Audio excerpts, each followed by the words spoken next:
Bye Chitale बंधू.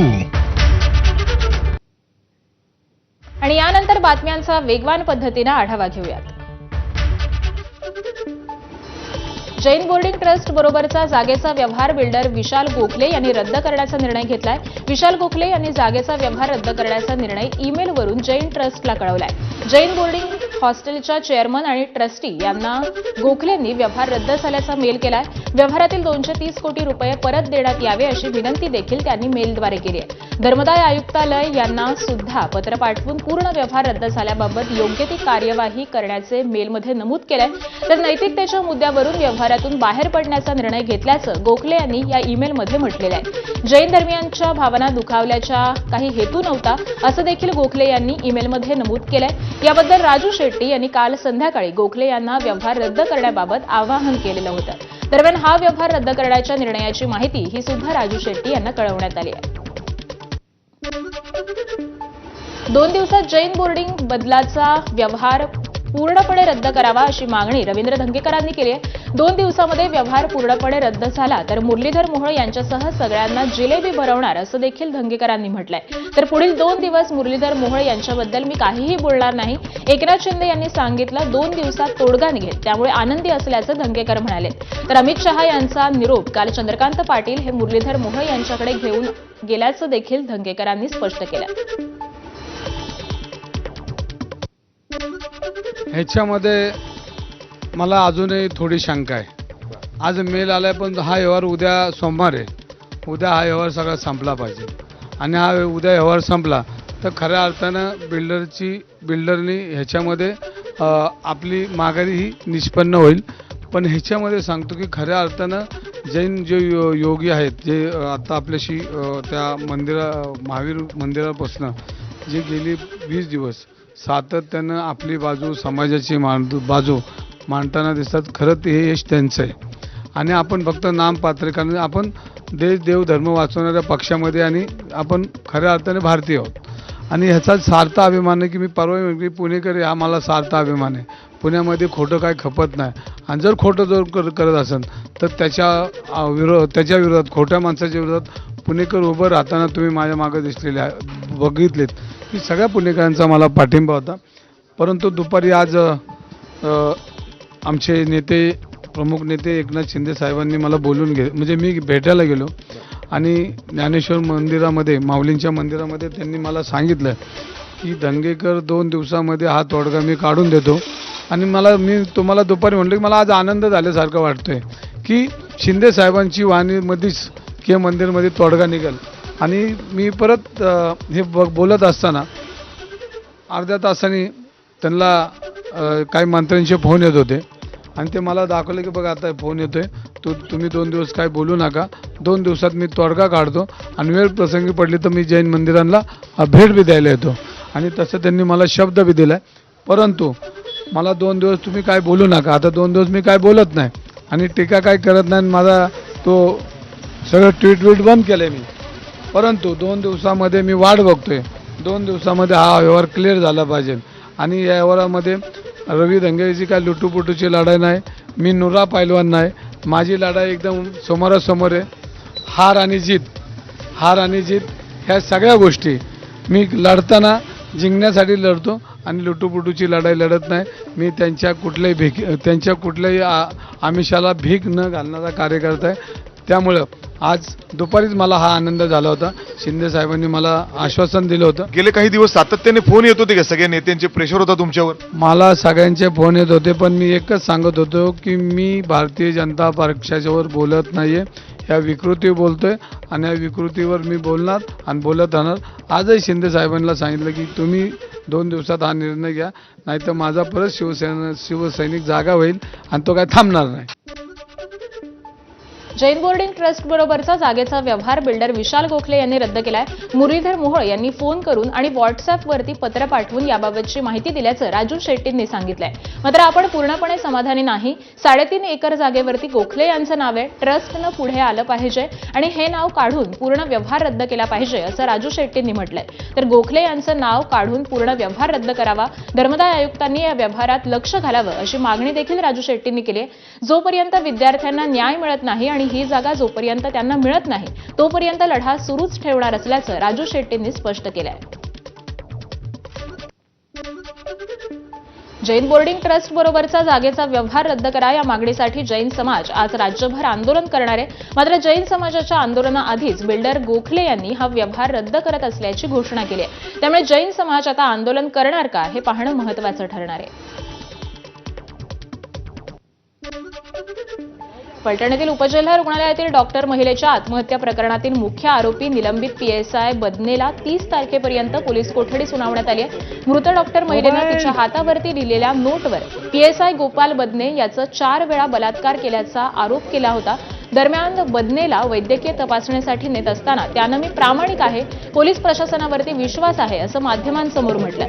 दरम्यान आरोपी गोपाळ बदनेला कोर्टात हजर करण्यात आलं तर पोलिसांनी बदनेच्या 7 दिवसांच्या पोलीस कोठडीची मागणी केली होती. फलटण उपजिल्हा रुग्णालयातील महिला डॉक्टरनं बुधवारी हॉटेलमधील रूममध्ये गळफास घेऊन आत्महत्या केली. तेव्हापासून या प्रकरणातील मुख्य आरोपी गोपाल बदने हा फरार झाला होता. त्याचा फोन देखील बंद होता. पोलीस त्याचा शोध घेत होते. शुक्रवारी तो दिवसभर पोलिसांना सापडला नाही आणि शनिवारी रात्री तो स्वतःहून हजर झाला. मात्र आरोपी बदने 48 तास नेमका कुठे होता? पोलीस त्याला का पकडू शकले नाहीत? गुरुवार ते शनिवार रात्रीपर्यंत बदने नेमका कुठे होता? आरोपी बदनेला फरार होण्यासाठी कोणी मदत केली का? त्यामध्ये पोलिसांचा हात आहे का? अशा अनेक प्रश्नांमुळे पोलिसांच्या भूमिकेवरती संशय निर्माण होतोय.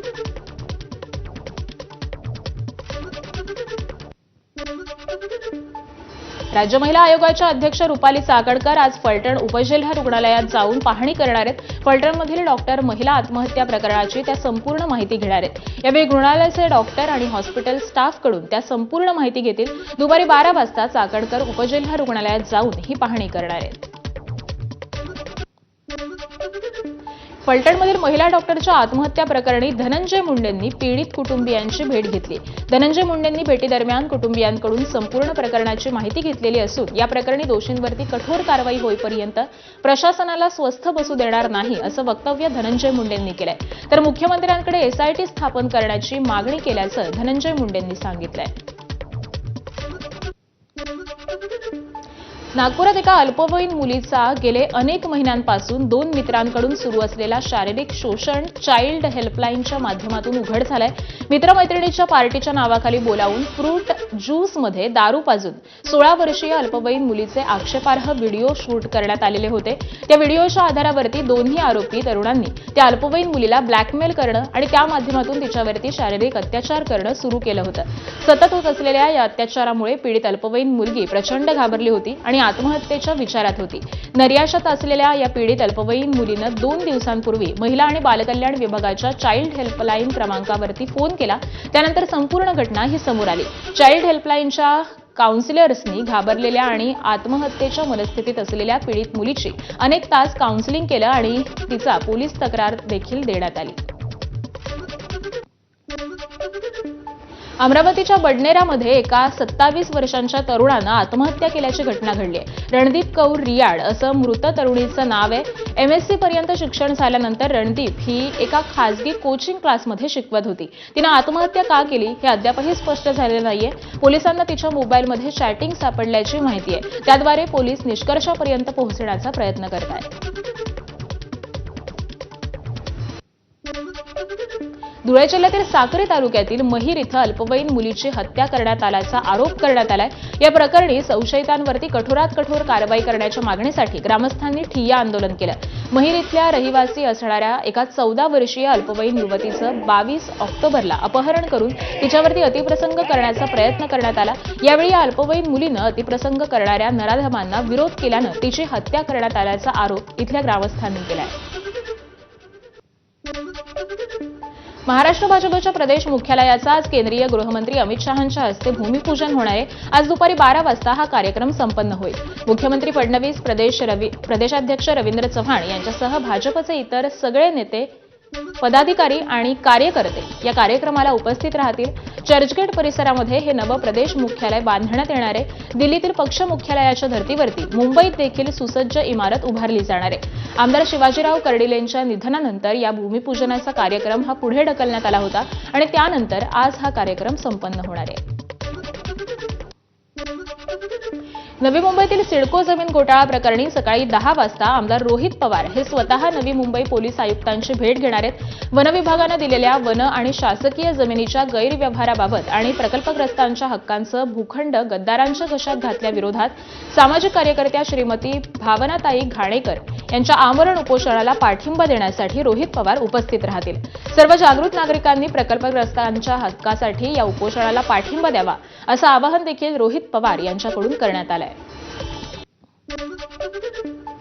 आमदार सुहास कांदेंच्या पुतळ्यावरती गुन्हा दाखल झालाय. जिल्हा परिषदेमध्ये ठेकेदारी करण्याचं प्रमाणपत्र मिळवण्यासाठी बनावट कागदपत्र सादर केल्याप्रकरणी देवेंद्र कांदेंवरती हा गुन्हा दाखल झालाय. देवेंद्र कांदे यांच्या मालकीचा गुरुकृपा एंटरप्राइजेस या नावानं ठेकेदारीचा परवाना आहे. त्यासाठी देवेंद्र कांदेने दिलेल्या कागदपत्राची सत्यता पडताळणी केली असता बनावट कागदपत्र देऊन ठेकेदार नोंदणी प्रमाणपत्र मिळवलं असल्याचं तपासामध्ये निष्पन्न झालंय. कनिष्ठ प्रशासन अधिकारी प्रदीप अहिर यांनी याबाबत फिर्याद देखील दिली. मुंबईत ठिकठिकाणी आज छठपूजेचा कार्यक्रम साजरा केला जाणार आहे. शिंदेंच्या शिवसेनेचे संजय निरुपम आणि बिहारी फ्रंटच्या वतीनं जुहू चौपाटीवर देखील छठपूजेचा कार्यक्रम आयोजित करण्यात आलाय. या कार्यक्रमाला एकनाथ शिंदे संध्याकाळी 5 वाजता उपस्थिती लावणार आहेत. मुंबईमध्ये राहणाऱ्या उत्तर भारतीयांसाठी छठपूजा हे एक प्रकारे महापर्व आहे आणि मोठ्या संख्येनं उत्तर भारतीयांसाठी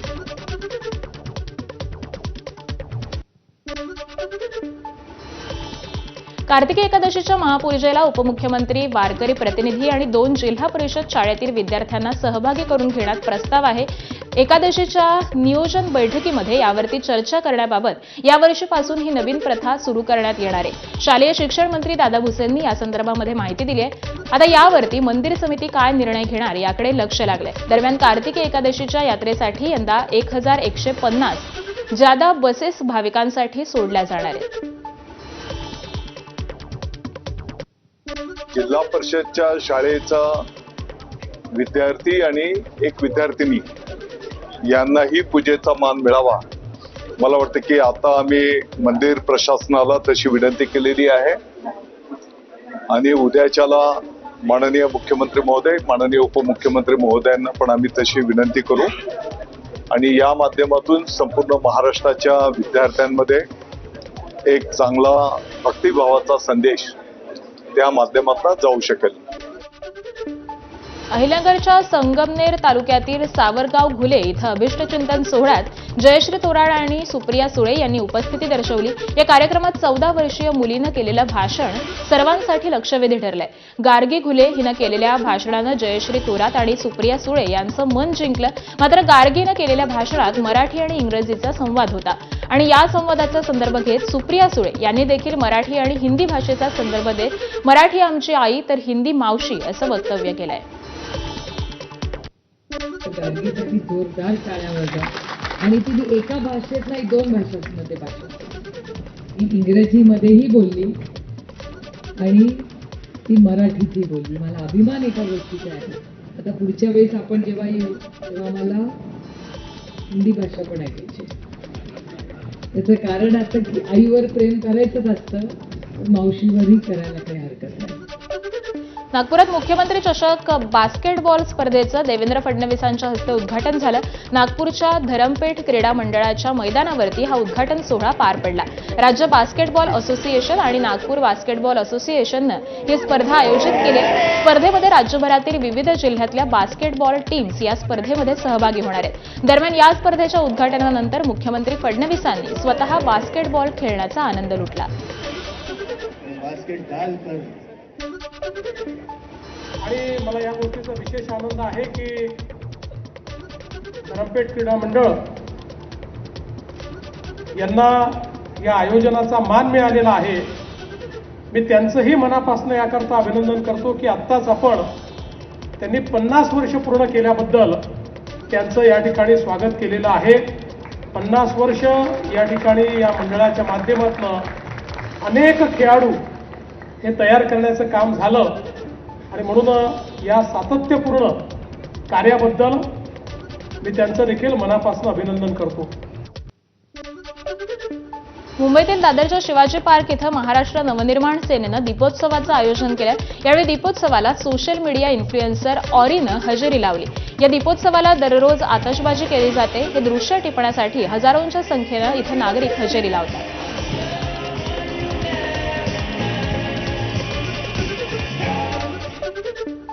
बेळगावमध्ये the Maratha light infantry regimental सेंटरतर्फे शौर्यवीर रन 2025चं आयोजन करण्यात आलं।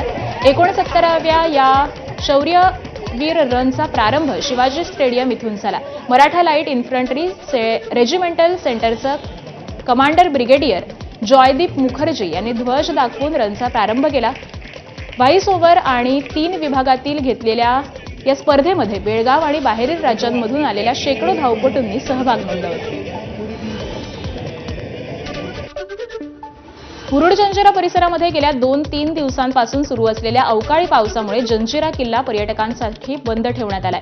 दिवाळीच्या सुट्टीमध्ये आलेल्या पर्यटकांचा यामुळे हिरमोड झालेला असून जलवाहतूक थांबवल्यामुळे स्थानिक नौकाचालक आणि पर्यटनावरती अवलंबून असलेल्या व्यावसायिकांना मोठा फटका बसला। राज्यामध्ये कमी दाब क्षेत्रामुळे पावसाला पोषक वातावरण तयार झालेलं असून हवामान विभागानं पुढील काही दिवसांसाठी पावसाचा अलर्ट जारी केलाय। मुरुड, राजपुरी आणि दिघी बंदरामधून जंजिरा किल्ल्याकडे जाणारी नौका सेवा पूर्णपणे बंद करण्यात आलेली असून अचानक आलेल्या या निर्णयामुळे अनेक पर्यटकांना निराश होऊन परतीचा मार्ग धरावा लागला। अभिनेते सयाजी शिंदे सध्या काश्मीरमध्ये आहेत। यावेळी त्यांनी श्रीनगरमध्ये फेरफटका मारत स्थानिक लोकांशी संवाद साधला। पहलगाम हल्ल्यानंतर काश्मीरमधील पर्यटनाला फटका बसला होता। मात्र आता अभिनेते सयाजी शिंदेंनी श्रीनगरमध्ये फेरफटका मारत नागरिकांना पुन्हा एकदा काश्मीरमध्ये पर्यटनासाठी येण्याचं आवाहन केलंय। अहिल्यानगरच्या पाथर्डी तालुक्यातील कौडगावसह अनेक गावांमध्ये जनावरांमधील लंपी आजारानं डोके वर काढलेलं आहे। मागील महिन्यांमध्ये झालेल्या अतिवृष्टीमुळे शेतकऱ्यांचं जनजीवन विस्कळीत झालेलं असतानाच आता जनावरांमध्ये लंपीच्या साथीनं पुन्हा एक नवं संकट ओढवलंय। तालुक्यातील अनेक गावांमध्ये प्रत्येकी 5-6 जनावरांना या आजाराची लागण झाल्याची माहिती समोर येते। या पार्श्वभूमीवरती शेतकरी वर्ग मोठ्या चिंतेत असून जनावरांच्या उपचारासाठी आणि प्रतिबंधक उपाययोजनांसाठी प्रशासनानं तात्काळ मदत करावी अशी मागणीही शेतकऱ्यांकडून होतीये। सोलापूरमध्ये पोलीस असल्याचं सांगत वयोवृद्ध महिलेला लुटण्याचा धक्कादायक प्रकार घडलाय। शुक्रवार पेठेतील ही घटना असून वृद्ध महिलेच्या हातातील अंगठ्या आणि पाटल्या काढून चोरटे हे पसार झालेत। तर हा संपूर्ण प्रकार सीसीटीव्हीत कैद झालेला असून पोलिसांकडून या चोरट्यांचा शोध सुरू आहे। मुंबईच्या मालाड परिसरात 8 वर्षांच्या मुलीवरती फावड्यानं हल्ला करणाऱ्या आरोपीला पोलिसांनी अटक केली आहे। हल्ला करणाऱ्या या आरोपीला पोलिसांनी नोटीस देऊन सोडलेलं होतं। मात्र मनसेनं पोलिसांच्या या निष्काळजीपणाविरोधात आवाज उठवल्यानंतर पोलिसांनी आरोपीवरती गुन्हा दाखल करत त्याला अटक केली आहे। मैत्रिणीसोबत आणि बहिणीसोबत खेळत असताना तिकडे एक तबेला चालवतो यादव नामक आणि ती मुलगी पण यादव आहे लहान। तर काही कारणास्तव त्या मुलीला तो काहीतरी खेळत होता, या चुकीच्या पद्धतीने बोलत होता। त्याच्यानंतर मुलीने सांगितलं तुम अंकल ऐसा क्यों बोलते हो। त्याच्यानंतर त्या माणसाने तर यादव जो होता त्याने डायरेक्ट त्याच्या हातात जो शेणाचा काय पावडा होता तो उचलून त्या मुलीच्या तोंडावरती मारला। तिचं होठ फाटून तिला 6 टाके पडले। कळंबोली सर्कल इथं उसाच्या मशीनमध्ये अडकून एका तरुणाच्या हाताला इजा झाली आहे। त्याची 5ही बोटं ही छिन्न-विछिन्न झालीत। संबंधित तरुण हा उसाचा रस काढत असताना अचानक त्याचा उजवा हात मशीनमध्ये अडकला। यावेळी तरुणाचा आरडाओरडा ऐकून आजूबाजूच्या नागरिकांनी तात्काळ मशीन बंद केली आणि पोलीस तसंच अग्निशमन दलाला कळवलं। बॅटरी कटर आणि हायड्रॉलिक कटरच्या साहाय्यानं तब्बल 1.5 तासांच्या प्रयत्नांनंतर या तरुणाचा हात मशीनमधून बाहेर काढण्यात अग्निशमन दलाला यश आलंय। दरम्यान तरुणाला तातडीनं रुग्णालयात दाखल करण्यात आलेलं असून त्याच्यावरती सध्या उपचार सुरू आहेत। रायगडच्या श्रीवर्धन येथील खालचा जिवना बंदर कोळीवाडा परिसरात पाण्याच्या लाटांबरोबर एक बोया वाहत आल्यामुळे नागरिकांमध्ये काही काळ घबराट पसरलेली होती। श्रीवर्धन खालचा जिवना बंदर इथं एक बोया मिळून आलेला असून त्याला टायर लावण्यात आलेले आहेत अशी माहिती आहे। पोलीस स्टाफसह घटनास्थळी भेट देऊन माहिती घेतली असता बागमांडला ते बाणकोट दरम्यान खाडी पुलाचं पिलरचं काम सुरू असताना बाणकोट सागरी पोलीस ठाणं जिल्हा रत्नागिरी यांच्या हद्दीत एक बुडालेली बार्ज बाहेर काढण्यासाठी हा बोया तयार करण्यात आलेला होता अशी माहिती समोर आली। अहिल्यानगरहून कल्याणच्या दिशेनं येणाऱ्या 2 एसटी बसचा अपघात झालाय. बसमध्ये तांत्रिक बिघाड झाल्यानं ती दरीत कोसळणार होती. दरम्यान चालकाच्या प्रसंगावधानामुळे मोठी दुर्घटना टळली आहे. बसमध्ये 88 प्रवासी प्रवास करत होते. अपघातामध्ये 7 ते 8 प्रवासी जखमी झालेत. सिंधुदुर्गातील विलवडे गावातील 20 वर्षीय तरुणाचा दुचाकीच्या अपघातात मृत्यू झालाय. ऋषिकेश दळवी असं या तरुणाचं नाव आहे. ऋषिकेश दळवी गोव्यात बहिणीकडे भाऊबीजेसाठी गेलेला होता. संध्याकाळी घरी परतत असताना मुसळधार पावसात रस्त्याचा अंदाज न आल्यामुळे ऋषिकेशची दुचाकी झाडाला धडकली. या अपघातामध्ये त्याचा मृत्यू झालाय. ऋषिकेशनं 12वी पर्यंतचं शिक्षण हे बांदा खेमराज महाविद्यालयामध्ये पूर्ण केलेलं होतं. सध्या तो सावंतवाडी इथल्या भोसले नॉलेज सिटीमध्ये इंजिनिअरिंगचं शिक्षण घेत होता. त्याच्या अपघाती मृत्यूनं विलवडे गावामध्ये शोककळा पसरली आहे. पुरंदर आणि बारामती तालुक्याच्या सीमेवरून जाणाऱ्या नीरा मोरगाव मार्गावरती चौधरवाडी गावाच्या हद्दीत कारचा भीषण अपघात झालाय. यामध्ये कारमधील 7 वर्षीय मुलाचा जागेवरच मृत्यू झालाय. तर आजोबा गंभीर जखमी झालेत. आजोबा दिवाळीनंतर आपल्या मुलाला सासरी सोडवण्यासाठी गडदरवाडी इथं गेलेले होते. परत माघारी जात असताना हा अपघात झालाय. समोरून अंगावर आलेल्या टँकरला चुकवत असताना त्याचे वाहनावरील नियंत्रण सुटलं आणि हा अपघात झाला अशी माहिती स्थानिक लोकांकडून देण्यात आली आहे. जखमींना नीरा इथल्या खासगी रुग्णालयात उपचारासाठी दाखल करण्यात आलंय. नांदेड शहरातील मोर चौकामध्ये झालेला गंभीर अपघात सीसीटीव्ही कॅमेरामध्ये चित्रित झालाय. एक भरधाव कार थेट रस्त्यावरती असलेल्या दुकानात शिरली. कार चालकाचं नियंत्रण सुटल्यामुळे हा अपघात झाल्याचं सांगण्यात येत आहे. यामध्ये 3 जण जखमी झालेले आहेत. या अपघातग्रस्त कारमधल्या प्रवाशांना स्थानिकांनी तात्काळ बाहेर काढलं आणि या अपघातामध्ये कारसह दुकानाचं मोठ्या प्रमाणात नुकसान झालंय. या अपघात प्रकरणी कार चालकाला ताब्यात घेतलेलं असून भाग्यनगर पोलीस अधिकचा तपास करतायत. लातूरच्या औसा तालुक्यातील बुधोडा गावाजवळ ट्रॅव्हल्स आणि सायकलचा भीषण अपघात झालाय. बुधोडा इथल्या सर्व्हिस रोडवरती ट्रॅव्हल्सनं सायकलला जोरदार धडक दिली. या अपघातामध्ये सायकल स्वाराचा जागीच मृत्यू झालाय. औसा पोलिसांनी घटनास्थळी धाव घेत ट्रॅव्हल्स जप्त केलेली असून पुढील तपास सुरू आहे. अंमली पदार्थ उत्पादन करणाऱ्या पेल्हार नालासोपारा इथल्या कारखान्यावरती पोलिसांनी छापा टाकला. अंमली पदार्थ उत्पादन आणि विक्री करणाऱ्या टोळीस जेरबंद करून एकूण 13,44,00,000 रुपयांचा मुद्देमाल जप्त करण्यात आला. या गुन्ह्यामध्ये अंमली पदार्थांची विक्री करणारे 4 आरोपी आणि उत्पादन करणाऱ्या टोळीमधील 1 असे एकूण 5 आरोपींना अटक करण्यात आली आहे. सदर गुन्ह्याचा पुढील तपास सुरू असल्याचे परिमंडळ 6चे उपायुक्त समीर शेख यांनी सांगितले. दिल्लीत विद्यापीठात 2ऱ्या वर्षात शिकणाऱ्या विद्यार्थिनीवरती ऍसिड हल्ला झाल्याची घटना घडली आहे. आरोपीनं विद्यार्थिनीवरती ऍसिड हल्ला करून घटनास्थळावरून पळ काढला. तर चेहरा वाचवण्यासाठी हात पुढे केल्यामुळे मुलीच्या हातावरती ऍसिड पडून हात जळालेला आहे. दरम्यान पोलिसांकडून आरोपीचा शोध सुरू आहे. बॉलिवूड सुपरस्टार सलमान खानला पाकिस्तान सरकारनं दहशतवादी घोषित केलंय.